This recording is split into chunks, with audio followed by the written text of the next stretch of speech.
Genesis chapter 25. Abraham's sons by Keturah. Abraham took another wife whose name was Keturah. She bore him Zimran, Jokshan, Medan, Midian, Ishbak, and Shua. Jokshan became the father of Sheba and Dedan. The descendants of Dedan were the Asherim, the Letushim, and the Leumim. The descendants of Midian were Ephah, Epher, Hanak, Abida, and Ilda. All of these were descendants of Keturah. Abraham gave everything that he owned to his son Isaac, to the sons of his concubines. However, he gave gifts while he was still living, as he sent them away eastward to the land of Kedem, away from his son Isaac. The death of Abraham. The whole span of Abraham's life was 175 years. Then he breathed his last, dying at a ripe old age, grown old after a full life, and he was gathered to his people. His sons Isaac and Ishmael burned him in the cave of Machpelah, in the field of Ephron, son of Zohar, the Hittite, which faces Mamre, the field that Abraham had bought from the Hittites.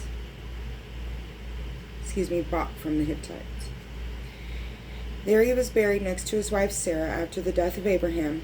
God blessed his son Isaac, who lived near Beer Lahairoi, the descendants of Ishmael.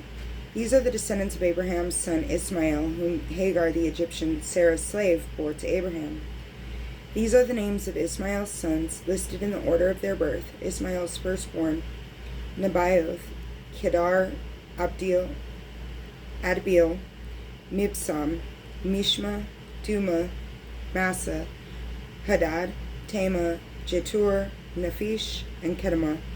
These are the sons of Ishmael, their names by their villages and encampments, 12 chieftains of as many tribal groups. The span of Ishmael's life was 137 years. After he had breathed his last and died, he was gathered to his people.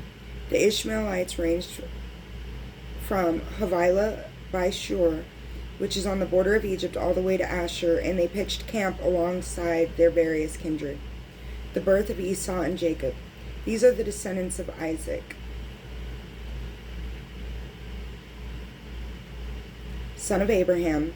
Abraham begot Isaac. Isaac was 40 years old. Then he married Rebekah, the daughter of Bethuel, the Aramean of Padan-aram, and the sisters of Laban, the Aramean.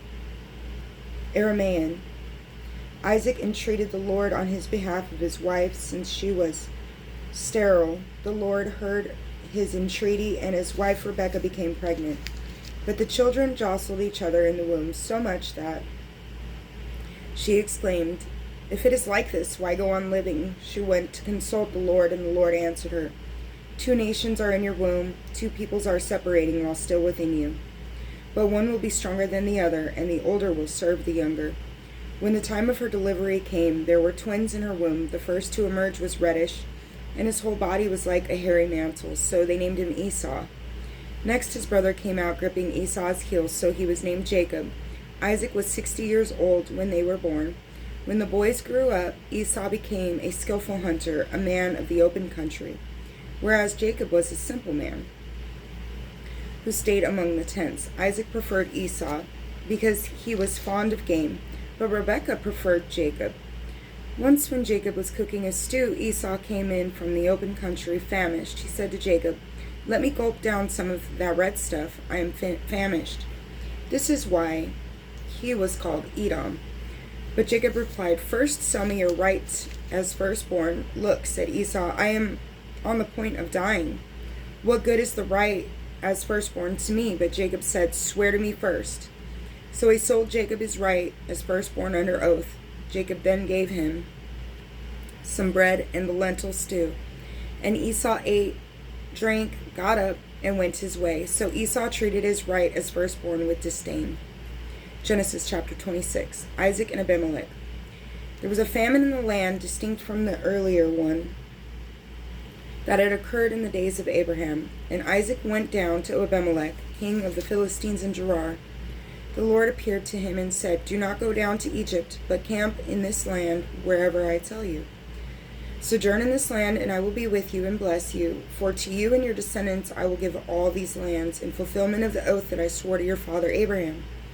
I will make your descendants as numerous as the stars in the sky. I will give them all these lands, and In your descendants, all the nations of the earth will find blessing. This because Abraham obeyed me, keeping my mandate, my commandments, my ordinances, and my instructions. So Isaac settled in Gerar. When the men of the place asked questions about his wife, he answered, "She is my sister." He was afraid of that. If he called her his wife, the men of the place would kill him on account of Rebekah, since she was beautiful. But when they had been there for a long time, Abimelech, king of the Philistines, looked out of a window and saw Isaac fondling his wife Rebekah. He called for Isaac and said, "She must certainly be your wife. How could you have said, 'She is my sister'?" Isaac replied, "I thought I might lose my life on her account." "How could you have done this to us?" exclaimed Abimelech. It would have taken very little for one of the people to lie with your wife, and so you would have brought guilt upon us." Abimelech then commanded all the people, "Anyone who maltreats this man or his wife shall be put to death." Isaac sowed a crop in that region and reaped 100-fold the same year. Since the Lord blessed him, he became richer and richer all the time until he was very wealthy. He acquired flocks and herds and a great workforce, and so the Philistines became envious of him. The Philistines had stopped up and filled with dirt all the wells that his father's servants had dug back in the days of his father Abraham. So Abimelech said to Isaac, "Go away from us. You have become far too numerous for us." Isaac left there and camped in the Wadi Gerar, where he stayed. Isaac reopened the wells with his father's servants, which his father's servants had dug back in the days of his father Abraham, in which the Philistines had stopped up after Abraham's death. He gave them names like those that his father had given them. But when Isaac's servants dug in the wadi and reached spring water in their well, the shepherds of Gerar argued with Isaac's shepherds, saying, "The water belongs to us." So he named the well Esek, because they had quarreled there. Then they dug another well, and they argued over that one too. So he named it Sitnah. So he moved on from there and dug still another well, but over this one they did not argue. He named it Rehoboth, and said, "Because the Lord has now given us ample room, we shall flourish in the land." From there Isaac went up to Beersheba. The same night the Lord appeared to him and said, "I am the God of Abraham your father. Do not fear, for I am with you. I will bless you and multiply your descendants for the sake of Abraham my servant." So Isaac built an altar there and invoked the Lord by name. After he had pitched his tent there, Isaac's servants began to dig a well nearby. Then Abimelech came to him from Gerar with Ahuzzath, his counselor, and Phicol, the general of his army. Isaac asked them, "Why have you come to me, since you hate me and have driven me away from you?" They answered, "We clearly see that the Lord has been with you. So we thought, let there be a sworn agreement between our two sides, between you and us. Let us make a covenant with you. You shall do no harm to us, just as we have not maltreated you, but have always acted kindly toward you and have let you depart in peace. So now may you be blessed by the Lord." Isaac then made a feast for them, and they ate and drank. Early the next morning they exchanged oaths. Then Isaac sent them on their way, and they departed from him in peace. That same day Isaac's servants came and informed him about the well that they had been digging. They told him, "We have reached water." He called it Sheba. Hence the name of the city is Beersheba to this day.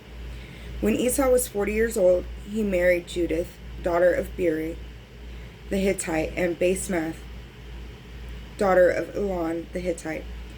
But they became a source of bitterness to Isaac and Rebekah. Genesis chapter 27, Jacob's deception. When Isaac was so old that his eyesight had failed him, he called his older son Esau and said to him, "My son, here I am," he replied. Isaac then said, "Now I have grown old. I do not know when I might die. So now take your hunting gear, your quiver and bow, and go into the open country to hunt some game for me. Then prepare for me a dish in the way I like, and bring it to me to eat, so that I may bless you before I die." Rebekah had been listening while Isaac was speaking to his son Esau. So when Esau went out into the open country to hunt some game for his father, Rebekah said to her son Jacob, "Listen, I heard your father tell your brother Esau, 'Bring me some game and prepare a dish for me to eat. Then I may bless you with the Lord's approval before I die. Now my son, obey me in what I am about to order you. Go to the flock and get me 2 choice young goats, so that with these I might prepare a dish for your father in the way he likes. Then bring it to your father to eat, that he may bless you before he dies." But Jacob said to his mother Rebekah, "But my brother Esau is a hairy man, and I am smooth-skinned. Suppose my father feels me, he will think I am making fun of him, and I will bring on myself a curse instead of a blessing." His mother, however, replied, "Let any curse against you, my son, fall on me. Just obey me. Go and get me the young goats." So Jacob went and got them and brought them to his mother, and she prepared a dish in the way his father liked. Rebekah then took the best clothes of his older son Esau that she had in the house and gave them to her younger son Jacob to wear, and with the goatskin she covered up his hands and the hairless part of his neck. Then she gave her son Jacob the dish and the bread she had prepared. Going to his father Jacob, said, "Father." "Yes," replied Isaac. "Which of my sons are you?" Jacob answered his father, "I am Esau, your firstborn. I did as you told me. Please sit up and eat some of my game, so that you may bless me." But Isaac said to his son, "How did you get it so quickly, my son?" He answered, "The Lord your God directed me." Isaac then said to Jacob, "Come closer, my son, that I may feel you, to learn whether you really are my son Esau or not." So Jacob moved up closer to his father. When Isaac felt him, he said, "Although the voice is Jacob's, the hands are Esau's." He failed to identify him because his hands were hairy, like those of his brother Esau, so he blessed him. Again Isaac said, "Are you really my son Esau?" And Jacob said, "I am." Then Isaac said, "Serve me, my son, and let me eat of the game, so that I may bless you." Jacob served it to him, and Isaac ate. He brought him wine, and he drank. Finally his father Isaac said to him, "Come closer, my son, kiss me." As Jacob went up to kiss him, Isaac smelled the fragrance of his clothes. With that he blessed him, saying, "Ah, the fragrance of my son is like the fragrance of a field that the Lord has blessed. May God give to you of the dews of the heavens and the fertility of the earth, abundance of grain and wine. May people serve you and nations bow down to you. Be master of your brothers, and may your mother's sons bow down to you. Cursed be those who curse you, and blessed be those who bless you." Jacob had scarcely left his father after Isaac had finished blessing him, when his brother Esau came back from his hunt.